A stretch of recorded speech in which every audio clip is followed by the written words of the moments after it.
Hello friends, నేను శరణ్యాని. ఇవాళ సంసారం ఒక సాగరం 40వ భాగం చదువుకుందాము. రాసిన వారు మీనా గారు. శేషగిరి సావిత్రి బాబుని చూసి సంతోషంగా పలకరించారు రామారావు, వరలక్ష్మి. వెనుక వచ్చిన అంజమ్మను దగ్గరికి తీసుకుని కళ్ళ నీళ్ళు పెట్టుకుంది వరలక్ష్మి. అన్నయ్య, బాబు చాలా బాగున్నాడంటూ నవ్వుతూ ఉంది వరలక్ష్మి. పెద్ద మావయ్య అంటూ లతా, గీత వచ్చారు. ముచ్చటగా ఉన్నారు, కొండపల్లి బొమ్మల్లా అంటూ నవ్వారు శేషగిరి. సావిత్రికి ఆ ఇల్లు, వాతావరణం అందరూ నచ్చారు. భూలక్ష్మి నవ్వుతూ బాబుని తీసుకుంది. శేషగిరి వైపు, సావిత్రి వైపు చూసి, అమ్మో అన్నయ్య వాళ్ళు కూడా బాగా సంపాదిస్తున్నారు. విలువైన నగలు, విలువైన బట్టలు. అంజం వదిన కూడా చక్కగా ఉంది ఇప్పుడు అనుకుని అందరినీ పలకరించింది భూలక్ష్మి. సుగుణమ్మ గారి దగ్గరికి తీసుకువెళ్ళి శేషగిరి అందరినీ పరిచయం చేశాడు. లక్షణంగా ఉంది అని సావిత్రి వైపు చూసి ముచ్చటపడ్డారు సుగుణమ్మ గారు. బాబు చాలా బాగున్నాడు, తల్లి పోలిక అంటూ మెచ్చుకున్నారు సుగుణమ్మ గారు. ఇంతలో జగపతి బయట నుండి వచ్చాడు. అన్నయ్య, వదిన అంటూ వారి దగ్గర కూర్చుని పలకరించాడు అందరినీ. వదిన ఆరోగ్యం ఎలా ఉంది అంటూ అంజమ్మను పలకరించాడు. నిద్రపోతున్న జాహ్నవి పైకి లేచింది. అందరినీ చూసి చాలా సంతోషపడిపోయింది. అందరినీ పలకరించింది. పిల్లల వైపు చూపించింది గర్వంగా. శేషగిరికి ముద్దొచ్చారు పిల్లలు. బాబు అచ్చం అమ్మలాగా ఉన్నాడ్రా, మెడ మీద పుట్టుమచ్చ కూడా అంటూ నవ్వాడు శేషగిరి. అందరూ కాలు కడుక్కునే లోపలికి వెళ్ళారు. చంటి బిడ్డలున్న ఇల్లు కదా, చాలా జాగ్రత్త అవసరమని ముందే చెప్పారు సుగుణమ్మ గారు. లత పెద్ద మావయ్య కొడుకుని ఎత్తుకుంటే గీత చిన్న మావయ్య కొడుకుని ఎత్తుకుంది. చింటూ వారి చుట్టూ తిరుగుతూ ఉంది. జాహ్నవి తెగ చెప్పేస్తుంది మాటలు. అందరూ ఆనందంగా అందరికీ భోజనాలు చేసి మాట్లాడుకుంటూ కూర్చున్నారు. సాయం అంతే. సంత ఇల్లు అంతా జనమని మనసులో అనుకుని ప్రస్తుతానికి బాగానే పలకరించింది. తప్పదు మరి. పళ్ళు పలహారాలు, అందరికీ గిఫ్ట్లు చాలా తీసుకొచ్చారు శేషగిరి వాళ్ళు. పెద్ద మావయ్య కారు చాలా బాగుంది, నువ్వే డ్రైవ్ చేసావా, నీకు వచ్చా అన్నది గీత. మీ పెద్ద మావయ్య లారీకి కూడా వెళ్ళేవాడుగా ఇదివరకు అన్నది అంజమ్మ. భూలక్ష్మి, వరలక్ష్మి అందరూ మాట్లాడుకుంటూ ఆనందంగా కూర్చున్నారు. సావిత్రి సుగుణమ్మ గారి పక్కన కూర్చుని మాటలు చెబుతుంది. సాయమ్మ సావిత్రి వైపు చూసి ఆశ్చర్యపోయింది. మంచి పుట్టుక, చక్కటి అందగత్తే, ఇద్దరు పిల్లలు దాన్ని తీసుకుని చెల్లెలు ఇంటికి వచ్చాడు సిగ్గు లేకుండా అనుకుంది సాయమ్మ. భూలక్ష్మి పక్కకు వెళ్తావెందుకు? ఓ అమ్మాయి, ఇలా రా, కాసేపు నా దగ్గర కూర్చోవచ్చుగా అంది సాయమ్మ. ఇక్కడ పనులు చూడాలి లే వదిన అన్నాడు జగపతి నవ్వుతూ. జగపతి ఆమెను ఎంతవరకు ఉండాలో అంతవరకు ఉంచుతూ ఆమె దగ్గరకు ఎవరు వెళ్తే ప్రమాదంలో అన్నట్లు జాగ్రత్త పడుతున్నాడు. రాత్రందరూ జగపతి ఇంటికి వెళ్ళి పడుకున్నారు. ఆ తర్వాత రోజు కారులో శేషగిరి సావిత్రులతో పాటు లతా, గీత కూడా బయటకు వెళ్ళారు. పిల్లలిద్దరికీ వెండి పట్టీలు, బట్టలు, జాన్సన్స్ బేబీ సబ్బులు, ఆయిల్స్ అన్ని రకాలు కొనుక్కొచ్చారు. జగపతి అరసలు తను చేయించిన పిండి వంటలన్నీ అందరికీ పెట్టెలో పెట్టి ఇచ్చాడు తానే. సాయమ్మకు అసలు వేసి, వదినకు ఇంకో స్పెషల్ అంటూ నవ్వాడు జగపతి. మా నాయనే, నేనంటే ఎంత ప్రేమ నీకు అనుకుని మురిసిపోయింది సాయమ్మ. బార్సాల్ ఫంక్షన్కి బ్రాహ్మణుడు వచ్చాడు. ముందు శేషగిరి వాళ్ళ అబ్బాయికి నామకరణం చేస్తానని చెప్పాడు. శేషగిరి సావిత్రి దంపతులు కూర్చుని పూజలు చేయించి వాళ్ళ అబ్బాయికి ఆదిత్య అని పేరు పెట్టారు. అందరూ ఆదిత్య అంటూ పిలిచి పలకరించారు. 3వ నెల జరుగుతుందని ముచ్చటగా చెప్పుకున్నారు. తర్వాత జగపతి, జాహ్నవి కూర్చున్నారు. వారి చేత కూడా పూజలు చేయించారు. బాబుకి యువరాజ్, పాపకు మైథిలి అని పేర్లు పెట్టారు. 21వ రోజు పిల్లలకు జరుగుతుంది. ఎంతో సంతోషంగా ఆనందంగా జరిగింది. భోజనాలు కూడా జగపతి బయట వంట చేసే వాళ్ళతో చేయించాడు. శేషగిరి వాళ్ళు ఉన్నన్నాళ్ళు బయట వంటలు చేస్తున్నాడు జగపతి. ఊళ్ళో మంచి చెడు అన్నీ చూపిస్తూ కారులో తిరుగుతూ ఉన్నారు. ఒకసారి శేషగిరి, రామారావు, జగపతి, భూలక్ష్మి, వరలక్ష్మి వెళ్ళారు బయటకు. అన్నీ చూసి కావాల్సినవి తీసుకువచ్చారు. పైన మల్లెపూ చెట్టు పాకితే పూలు కోస్తూ ఉంది వరలక్ష్మి. భూలక్ష్మి వచ్చింది. మాటల్లో పడి పూలు కోస్తూ ఉన్నారు. ఇంతలో భూలక్ష్మి మాట్లాడుతూ, ఆ సుబ్బలక్ష్మికి కూడా కొడుకు పుట్టాడు, పేరు జగదీష్ అట, వాడికి 7వ నెల అంటూ చెప్పింది భూలక్ష్మి. పైగా మీరు మేము చుట్టాలమే అని చెప్పింది సావిత్రి పరంగా అని చెప్తూ పూలు కోస్తుంది భూలక్ష్మి. సావిత్రి, జాహ్నవి, అంజమ్మ మాటల్లో పడ్డారు. పిల్లలు ముగ్గురు హాయిగా నిద్రపోతున్నారు. భూలక్ష్మి కూడా నీళ్ళు పోసుకున్నదట అని చెప్పింది అంజమ్మ. మంచి విషయం అనుకున్నారు అందరూ. భూలక్ష్మి మర్చిపోయాను. అక్క, బామ్మగారు చనిపోయే ముందు ఈ దశావతారాల విష్ణుమూర్తి పటం చిన్న అన్న వాళ్ళ ఇంట్లో పెట్టి పూజించమని చెప్పారు. ఇదిగో సహస్రనామ అర్చన పూజల కుంకం ఇది. అన్నయ్యను ప్రతిరోజు పెట్టుకోమని ఇచ్చారంటూ అప్పుడు గుర్తుకు వచ్చింది భూలక్ష్మి. ఏది అంటూ తీసుకుంది వరలక్ష్మి. తమ్ముడు, ఈ పటం తీసుకెళ్ళి ముందు ఇంటి దగ్గర పెట్టి పూలదండ వేసి అగరొత్తులు వెలిగించరా అని చెప్పింది వరలక్ష్మి. జగపతి అలాగే చేశాడు. 4 రోజులు సందడిగా అందరూ ఉండగా జరిగిపోయాయి. శేషగిరి వాళ్ళు బయలుదేరుతూ ఉంటే లతా, గీత ఇద్దరూ వచ్చి ఉండొచ్చుగా కొన్ని రోజులు అన్నారు. జాహ్నవికి ఏడుపు వచ్చింది. సావిత్రి జాహ్నవిని దగ్గరకు తీసుకుని, ఇప్పుడు నువ్వు చిన్నపిల్ల కాదు, ఎవరో వెళ్ళిపోతున్నారని బాధపడడం కాదు, నీ బిడ్డలను జాగ్రత్తగా చూసుకోవాలి. అజాగ్రత్త పనికిరాదు. ప్రతి విషయాన్ని అడిగి తెలుసుకుంటూ జాగ్రత్తగా చేసుకోవాలి. నువ్వు అదృష్టవంతురాలివి కాబట్టి వరలక్ష్మి వదిన వాళ్ళ దగ్గర ఉంటున్నావు. అక్కడితో కొన్ని బాధలు తీరాయి. ప్రతి విషయాన్ని తెలివిగా అవగాహన చేసుకుంటావు. అందుకే చెప్తున్నాను, కళ్ళు తుడుచుకో, నీ బిడ్డలను జాగ్రత్తగా చూసుకో. ఒక గృహిణిగా, భార్యగా బాధ్యతగా ఉండాలి. జగపతికి షాపు వ్యవహారం పెరుగుతుంది, వ్యాపారం. దానికి తగ్గట్టుగా చేయూతగా ఉండాలి నువ్వు అని నవ్వుతూ చెప్పింది సావిత్రి. అక్క బాగుంది ఇప్పుడు అని చెప్పింది జాహ్నవి అంజమ్మ వైపు చూస్తూ. కేరళ వైద్యం బాగా పనిచేసింది అక్కకు. ఆరోగ్యం చాలా మెరుగుపడింది. దానికి తగ్గట్టు బాబుని అక్క చూసుకుంటూ చాలా హ్యాపీగా ఉంటుంది అని నవ్వుతూ చెప్పింది సావిత్రి. మరొక మాట, ఈసారి కాన్పు త్వరగా రాకుండా జాగ్రత్త పడాలి నువ్వు అన్నది చిన్నగా సావిత్రి. అది ఎలా నాకు తెలియదుగా అన్నది జాను. ఈసారి డాక్టర్ గారి దగ్గరికి వెళ్ళినప్పుడు విషయం చెప్పు ఇలా అని అంటూ వివరంగా చెప్పింది సావిత్రి. అప్పుడు తను ట్యాబ్లెట్స్ ఇస్తారు, అది వాడుకో అని చెప్పింది సావిత్రి. వరలక్ష్మి మాట్లాడుతూ, ఇంకా పిల్లలు వద్దు అంటున్నాడు జగపతి. ఆపరేషన్ చేస్తాను రమ్మంది డాక్టర్ 3వ నెల వచ్చాక. చేయిస్తాము అని చెప్పింది. శేషగిరి తమ్ముడికి జాగ్రత్తలు చెప్పాడు. వరలక్ష్మికి ఏదైనా అవసరం ఉంటే కబురు చెయ్యమ్మా, నేను పంపిస్తాను, డబ్బులు ఇబ్బంది లేదు అని చెప్పారు. అదేమీ లేదన్నయ్య, అన్నీ బాగానే ఉన్నాయి, మీ బావగారు చూసుకుంటారంటూ నవ్వింది వరలక్ష్మి. నన్ను అడగొచ్చు కదా, నేను ఏదైనా అడుగుతాను కదా అనుకుంది భూలక్ష్మి అన్నల వైపు చూస్తూ. భూలక్ష్మి ఆరోగ్యం జాగ్రత్త అమ్మా అని చెప్పాడు శేషగిరి. ఆ విషయం నాకు తెలియదా, ఏదో కొద్దిగా డబ్బులు ఇచ్చి ఏదైనా కొనుక్కోమా అనవచ్చుగా అనుకుంది భూలక్ష్మి. అందరికీ పెట్టవలసిన బట్టలు అన్నీ కూడా ఎవరికి వారికే ఇచ్చాడు జగపతి. అంతా బాగానే ఉంది, జాగ్రత్తగా ఉండాలి. ఇంకా జాహ్నవికి పూర్తిగా తెలివి రాలేదు, అందుకని నువ్వు కంటికి రెప్పలా చూసుకోవాలి, తల్లి లేని బిడ్డ మరి అని చెప్పారు శేషగిరి. వాళ్ళు వెళ్ళిపోతానికి రెడీ అవుతుంటే శివయ్య దంపతులు వచ్చారు. అయ్యో, రైలు బండిలో వద్దాం అనుకుంటే ఆయనకు బాగోలేదు. సరేలే అని నిన్న తెల్లవారుజామున రైలు ఎక్కితే ఒక చోట ఆగిపోయి ఇబ్బందులు పడ్డాము, అందుకే లేటుగా వచ్చాము.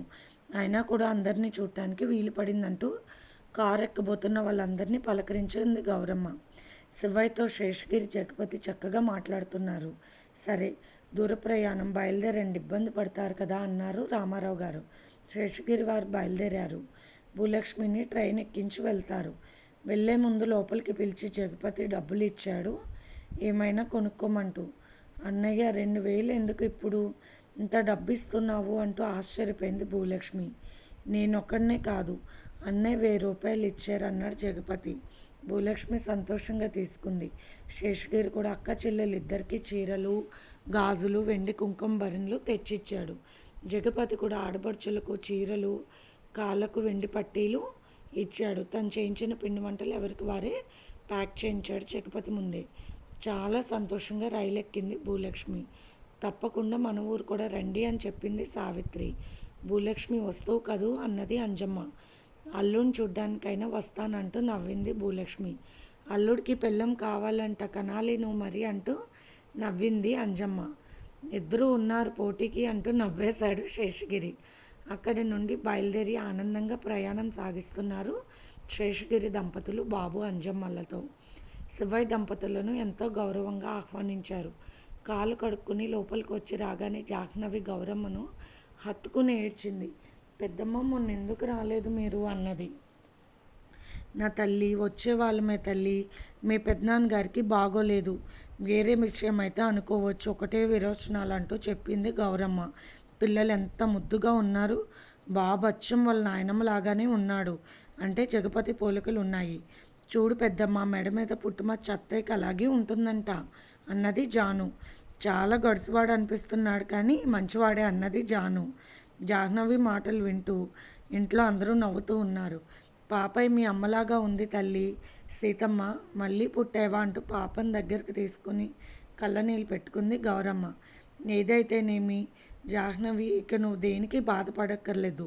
మీ అమ్మ కూడా నీ కోసం వచ్చేసింది. ఇక నువ్వు జాగ్రత్తగా పిల్లల్ని పెంచుకోవడమే పని అంటూ నవ్వారు గౌరమ్మ. ఎప్పుడు నీకు దేవుడు ఎవరో ఒకరు అండ కనిపిస్తున్నాడు, అలా వరలక్ష్మి తల్లికి దండం పెట్టుకోవచ్చు అన్నారు గౌరమ్మ గారు. సుగుణమ్మ గారు ఎంతో ఆనందంగా మాట్లాడారు శివయ్య దంపతులతో. సాయంను పరిచయం చేసింది వరలక్ష్మి. ఆమెను చూసి మే కాస్త తేడాగానే ఉంది అనుకుంది గౌరమ్మ. ఇక గీత, లత వచ్చి పలకరించారు. అలా ఆనందంగా జగపతితో కాసేపు మాట్లాడారు శివయ్య దంపతులు. మావయ్య గారిని తీసుకురమ్మన్నాను కదా అన్నాడు జగపతి. ఇప్పట్లో రాలేడయ్యా. చేసిన తప్పు కాంతారావు గారి మనసును తొలిచివేస్తుంది. ఆ గాయం మానే వరకు రాలేడు అని వివరంగా చెప్పారు శివయ్య. అది నిజమేలే, కళ్ళ ముందు నినగాక మొన్న భార్య చనిపోయింది. అతని వల్ల తొందరగా రమ్మంటే రాలేడు, జనంలో కలవమంటే కలవలేడు అన్నారు సుగుణమ్మ గారు. అక్క వాళ్ళు ఎందుకు రాలేదు అన్నది జాహ్నవి బాధగా. విషయం చెప్పమంది. మీ అక్క వాళ్ళ బంధువుల తరపు వాళ్ళు మన ఊరు వచ్చారులే. వాళ్ళ అత్తగారికి ఆరోగ్యం బాగోలేదంట. తర్వాత వస్తానంది. 2-3 రోజుల్లో రావచ్చేమో అన్నారు గౌరమ్మ. అవునా, అక్క వస్తుందా అన్నది నవ్వుతూ జాహ్నవి. జగపతితో వెళ్ళి షాపులో అన్నీ చూశాడు శివయ్య. తక్కువ కాలంలోనే ఎంత సంపాదించారు. నిజమే, ఏ వ్యాపారమైనా చేయాల్సిన చోట చేస్తే విలువ. పల్లెటూరులో ఎంతో కష్టపడ్డావు కానీ పెద్దగా సంపాదించలేకపోయావు. అక్కడి కష్టం చూసి భగవంతుడు నీకు ఇక్కడ ఏర్పాట్లు చేశాడు మంచిగా అంటూ సంతోషపడ్డాడు శివయ్య. పిల్లలతో ఆడుకుంటూ పాడుకుంటూ ఆనందంగా 2 రోజులు గడిపేసి తమ ఊరు వెళ్ళిపోయారు శివయ్య దంపతులు. నెల లోపల ఒకసారి ఇంటికి వెళ్తాం అక్క, తర్వాత ఎప్పుడైనా వెళ్ళొచ్చు మధ్యలో అన్నాడు జగపతి. అది నిజమే అనుకుని ఆ రోజే బాగుందనుకుని చక్కగా రెడీ అయ్యి జగపతి వాళ్ళు ఇంటికి వెళ్ళారు అందరూ. అక్కడికే భోజనాలు తెప్పించాడు జగపతి. ఆ ఇంట్లో గాలి వెలుతురు, పెద్ద పెద్ద గదులు హాయిగా అనిపించింది అందరికీ. కొట్టు రూపు మారిపోయింది, పెద్ద కొట్టుగా చేసేశారు. ఒక రకమైన హోల్సేల్ షాప్ అంతుంది ఇప్పుడు. చాలా మారిపోయిందంటూ ఆశ్చర్యపోయంగా నవ్వింది జాను. ఇదంతా నీ పిల్లల అదృష్టం జాహ్నవి అంటూ నవ్వింది వరలక్ష్మి. జగపతి తెచ్చిన 2 మామిడి చెట్లు, జామ చెట్లు, దానిమ్మ చెట్లు పెరట్లో వేసినవి చూపించాడు జానుకి. అబ్బా, ఎంతో బాగున్నాయి, ఎప్పుడు కాయలు కాస్తాయి అన్నది జాహ్నవి ఆనందంగా. రోజులు ఎవరి కోసం ఆగవు. 5 ఏళ్ళు గిర్రను తిరిగిపోయాయి. మామిడి చెట్టుకు పండిన కాయలను కోసిచ్చాడు జగపతి భార్యకు, పిల్లలకు. సంతోషంగా పెరట్లో ఉయ్యాల్లో కూర్చొని తింటున్నారు నలుగురు. పిల్లలకు 3వ సంవత్సరం అప్పుడు. జాహ్నవికి ఆపరేషన్ ఫెయిల్ అయ్యి ఇంకొక అబ్బాయి పుట్టాడు, తరుణ్. అచ్చం జాహ్నవిలానే ఉన్నాడు. యువరాజ్, మైథిలి, తరుణ్ ముగ్గురు ఆడుకుంటున్నారు ముచ్చటగా. మధ్య మధ్యలో అందరూ కలుసుకోవడం, ఆనందంగా ఉండడం జరుగుతుంది. ముందు ఇద్దరు పిల్లలు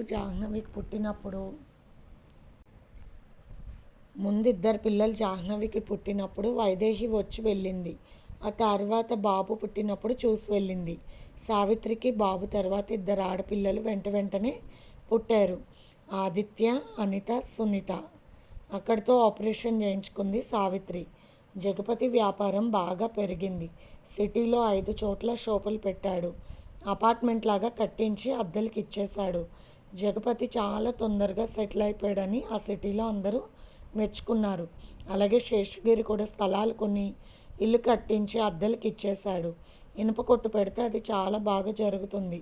తిరుగులేని సంపాదన 2 అన్నదమ్ములకు. ఇక ముందు ముందు ఏం జరుగుతుందో చూద్దాం. వరలక్ష్మి పెద్ద కూతురు గీతకి ఎన్ని సంబంధాలు చూసినా కుదరడం లేదు. వద్దనే కొలిది డిగ్రీ చదివింది, లేకుంటే అప్పుడే పెళ్లి చేసేవాళ్ళం అనేవాడు రామారావు. మీరేం చదివించలేదు మావయ్య, చదివించాడంటూ ఉండేది గీత. రేపు పెళ్లి వాళ్ళు వస్తున్నారు బావగారు, గీత వాళ్ళకు నచ్చవచ్చు, ఎందుకంటే ఫోటో ముందే పంపించానని చెప్పి వెళ్ళిపోయాడు జగపతి. నాకేం వద్దు, నేను మావయ్యనే పెళ్లి చేసుకుంటాను అమ్మమ్మ ఎప్పుడో చెప్పింది మావయ్యని పెళ్లి చేసుకోమని అంటూ గీత గొడవ చేసింది. అప్పటి వరకు గీత మనసులో అలాంటి ఉద్దేశం ఉందని ఎవరికీ తెలియదు. ఇంకా నయ్యం ఆ మాట జగపతి వింటే ఎంత బాధపడేవాడు. ఏమైంది నీకు, జాహ్నవి అక్క ఉంది కదా, నిన్నెలా చేసుకుంటాడు పెళ్ళి? జాను అక్క నాకన్నా ఏమైనా చాలా పెద్దదా? ఇంచుమించు నా వయసు. ఇలా ఉండాలి అలా ఉండాలని నేనే నేర్పించాను. మావయ్య అంత మంచివాడిని ఉన్నవాడిని మీరు తేలేరు అన్నది గీత కోపంగా. మీ అమ్మగారు అన్నా ఉంటే మంచి చెప్పేవారు. ఆమె కూడా వెళ్ళిపోయారంటే ఫోటోలో ఉన్న సుగుణమ్మ గారిని చూసి దండం పెట్టుకుంది వరలక్ష్మి. లోపల కూర్చున్న సాయమ్మ అందరికీ ఆ జగపతి కావాలి అంటూ ముసిముసి నవ్వులు నవ్వుకుంది. పనా పాట పిల్ల పీచ ఏముంది, అనవసరమైన ఆలోచనలతో వెటకారమైన నవ్వులు. అలాగే నవ్వుకుంటారు అటువంటి వారు. రామారావు గారికి వరలక్ష్మి గారికి పెద్ద బాధ వచ్చి పడింది. 21 సంవత్సరాలు తమ కూతురు, అన్నీ వివరం తెలిసిన అమ్మాయి జగపతిని తప్ప మరొకరిని చేసుకోను పెళ్ళి అని భీష్మించుకొని కూర్చుంది. జగపతి వాళ్ళ పిల్లలతో దగ్గరలో ఉన్న గుడికి వెళ్ళారు. సాయంత్రం వరకు రారు. ఆ సందర్భం చూసుకుని రామారావు గారు కూతుర్ని మందలించడం మొదలుపెట్టారు. గీత, నీకు అసలు బుద్ధుందా? ఏమనుకుంటున్నావు? పెళ్ళై 3 బిడ్డల తండ్రి జగపతిని, పైగా జాను అక్క ఎటువంటి అమాయకురాలో నీకు తెలుసు. ఆ అమ్మాయిని కూడా నా కూతురు అనుకుంటున్నాను. నాకు పుట్టిన కూతురు వల్ల మరొక అమ్మాయికి బాధ వస్తుందంటే ముందు నేనే ఊరుకోను అన్నారు రామారావు గారు చాలా కోపంగా. ఇది ఫ్రెండ్స్ ఇవాల్టి ఎపిసోడ్. రేపు ఇంకొక ఎపిసోడ్తో మీ ముందుకు వస్తాను. మీకు కనుక స్టోరీ నచ్చితే లైక్ చేసి షేర్ చేసి సబ్స్క్రైబ్ చేసుకోండి.